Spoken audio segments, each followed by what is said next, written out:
5, 4, 3, 2, 1, 0.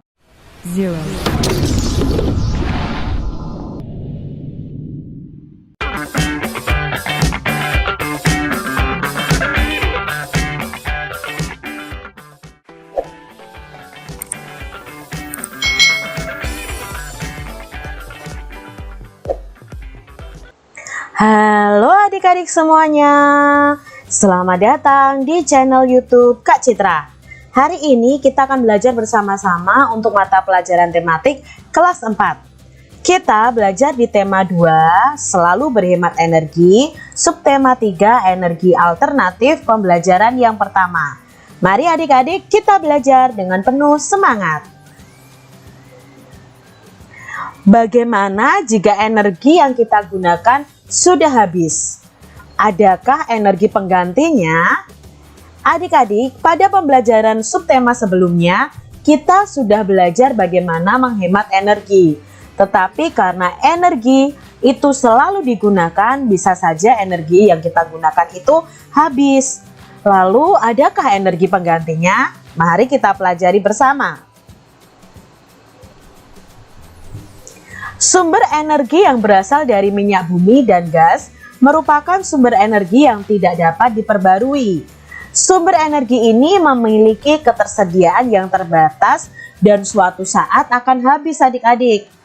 Manusia memerlukan sumber energi lain atau energi alternatif untuk memenuhi kebutuhannya. Sumber energi alternatif itu berasal dari sumber energi yang dapat diperbarui. Contohnya sinar matahari, angin, air, panas bumi, gelombang laut, dan bio. Mari kita pelajari sumber energi alternatif. Kamu akan membuat mainan yang dapat melayang karena adanya angin. Angin tadi termasuk salah satu sumber energi alternatif. Bacalah teks berikut yang berisi tentang cara membuat layang-layang untuk bermain. Alat dan bahan yang kita perlukan untuk membuat layang-layang adalah 1. Kertas koran bekas berbentuk persegi ukuran 30 cm x 30 cm. Bambu ukuran lebarnya 1 cm dan panjangnya 80 cm. Lalu bambu lagi ukuran lebar atau tebalnya ya adik-adik 1 cm dan panjangnya 40 cm. Lalu kita sediakan benang wol, gunting, dan lem. Nah, benang wol ini bisa kalian minta tolong kepada orang tua untuk membelikannya. Lalu cara membuatnya seperti apa Kak Citra? Nah, cara membuatnya ini. Letakkan bambu secara menyilang seperti ini adik-adik ya. Lalu ikat bambu menggunakan benang wol tadi. Ikat keempat ujung bambu dengan benang. Letakkan ikatan bambu di atas koran ya, di atas koran ini lalu dijiplak adik-adik. Nah, tambahkan 2 cm untuk garis gunting. Jadi ketika kamu menjiplak ini, tambahkan 2 cm untuk garis gunting adik-adik. Jadi ini nanti gunanya untuk mengelemnya. Lalu setelah itu gunting kertas koran tepat di atas garis yang telah kalian buat. Rekatkan kertas koran sampai menutupi bambu adik-adik. Nah, setelah kalian potong lalu kalian tempel di bambunya adik-adik. Tambahkan ekor, nah ini ya, pada bagian bawah layang-layang dengan menggunakan guntingan kertas koran.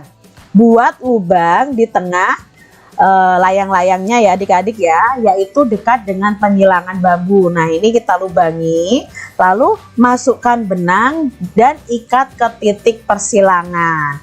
Nah, ikat ujung yang lain ke ujung bawah rangka. Nah, ini sudah jadi adik-adik layang-layang ini. Kalian bisa membuatnya dan minta bantuan kepada ayah atau ibu kalian untuk membantu membuat layang-layang. Sumber energi alternatif merupakan sumber energi yang bukan sumber energi tradisional. Sumber energi tradisional adalah bahan bakar fosil seperti batu bara, minyak, dan gas alam. Sumber energi alternatif yang dikembangkan saat ini memanfaatkan sumber energi yang tersedia di alam dan tidak akan habis, yaitu matahari, angin, air, dan panas bumi.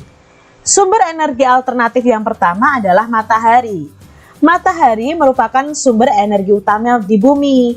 Hampir semua energi yang berada di bumi itu berasal dari matahari.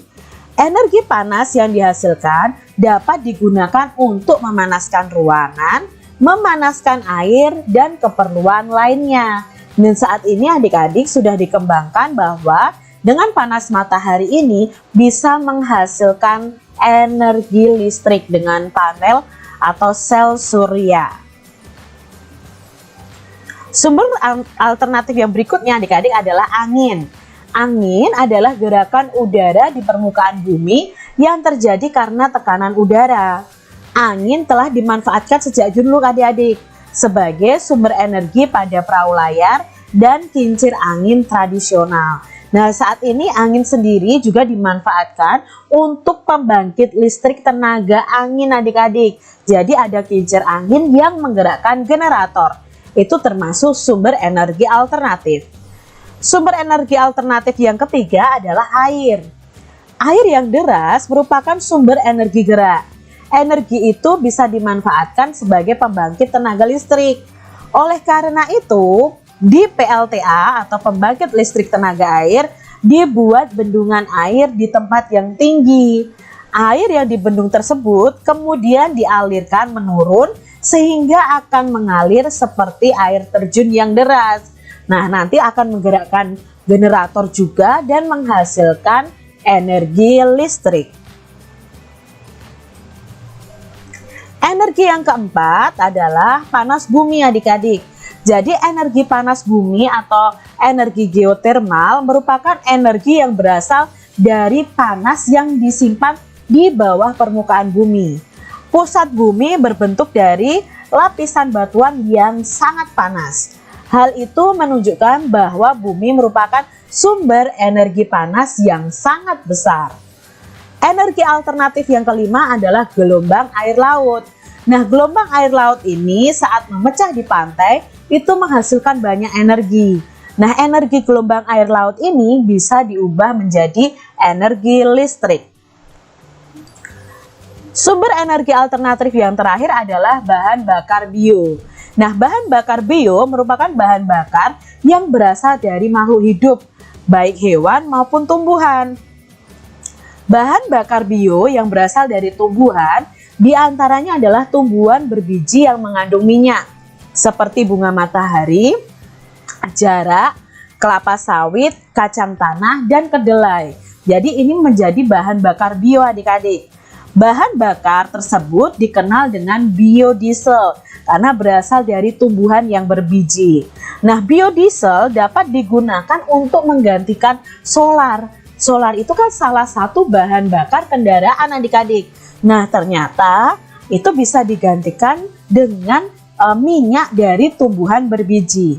Lalu singkong, ubi, jagung, dan sagu dapat diubah menjadi bioetanol. Nah, bioetanol itu dapat menggantikan bensin ataupun premium adik-adik. Jadi singkong, ubi, jagung, dan sagu itu bisa diolah menjadi minyak bioetanol, itu untuk menggantikan bensin.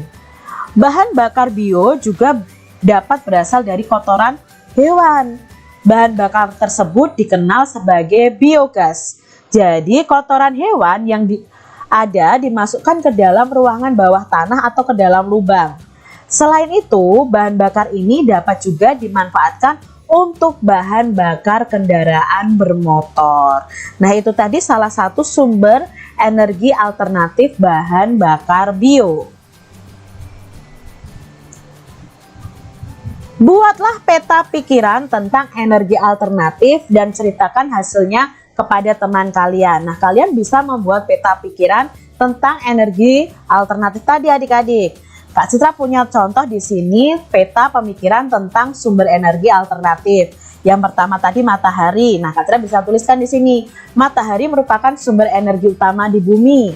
Energi panas yang dihasilkan digunakan untuk apa? Oh, memanaskan ruangan, memanaskan air, dan keperluan lainnya. Lalu sumber energi alternatif yang kedua adalah angin. Kalian bisa isikan apa yang dimanfaatkan dari angin. Lalu gelombang air laut, bahan bakar bio, energi panas bumi, dan energi air untuk membangkit listrik tenaga air. Nah, ini adalah contoh peta pikiran dari sumber energi alternatif. Indonesia memiliki sumber daya alam yang juga dapat digunakan sebagai sumber energi alternatif. Tumbuhan ini dapat menghasilkan bahan bakar untuk kendaraan adik-adik. Tumbuhan apa ya? Nah, ini dia. Yaitu minyak jara. Berarti dari tumbuhan jara adik-adik. Minyak jara mulai dikenal sebagai sumber energi alternatif biodiesel. Biodiesel dihasilkan dari minyak yang diperoleh dari biji tanaman jara yang banyak tumbuh di daerah tropis seperti di Indonesia.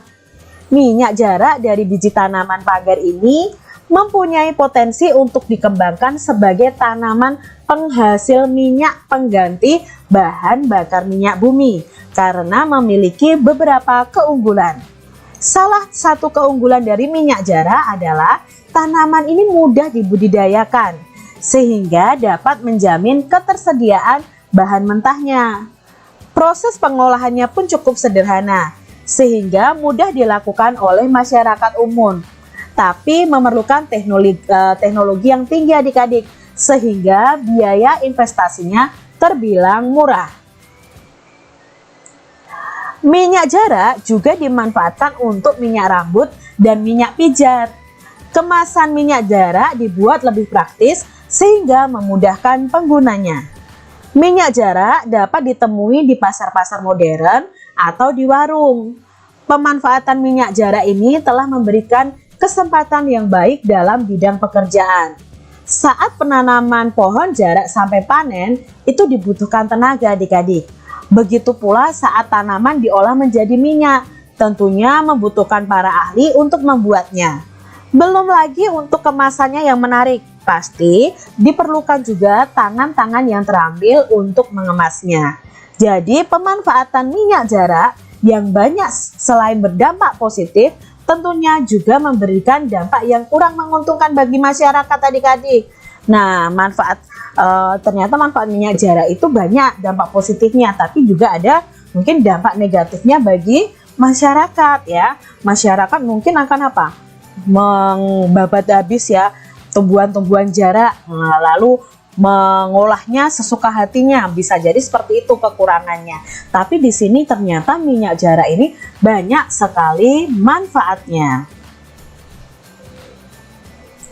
Demikian tadi adik-adik pembahasan kita di tematik tema 2 subtema 3 pembelajaran yang pertama. Semoga video ini bermanfaat untuk adik-adik semua. Sampai jumpa lagi di video pembelajaran Kak Citra selanjutnya. Tuhan memberkati. Jangan lupa tekan tombol subscribe, lalu tekan loncengnya, tekan juga tombol like, lalu share ke media sosial kalian. Jangan lupa untuk ikuti media sosial Kak Citra. Terima kasih.